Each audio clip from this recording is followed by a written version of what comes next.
வரக்கூடிய பிப்ரவரி 24ஆம் தேதி வளர்பிறை அஷ்டமி. இந்த நாளில் கால பைரவரை நினைத்து இதை 11 முறை சொன்னால் உங்களுடைய கஷ்டங்கள் அனைத்தும் காணாமல் போகும்.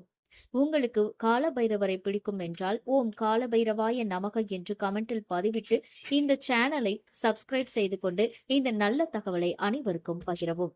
இந்த நாளில் கால பைரவரை வழிபட்டால் மிகவும் நல்ல பலன்களை உங்களுக்கு பெற்றுக் கொடுக்கும். அப்படிப்பட்ட அற்புதம் வாய்ந்த நாள் தான் இந்த வளர்பிறை அஷ்டமி. இந்த நாளில் வாழ்க்கையில் இருக்கக்கூடிய தடைகள், பண கஷ்டம் இது எல்லாம் நீங்குவதற்கு இந்த ஒரு வழிபாட்டை தவறாமல் செய்யவும். மாலை நேரத்தில் காலபைரவரை நினைத்து தீபம் ஏற்றி கருப்பு எள் அல்லது வெல்லம் கலந்து நெய்வேத்தியமாக வையுங்கள். பிறகு அவரை மனதில் நினைத்துக் கொண்டு ஓம் கால பைரவாய நமக என்று 11 முறை சொன்னால் போதும்.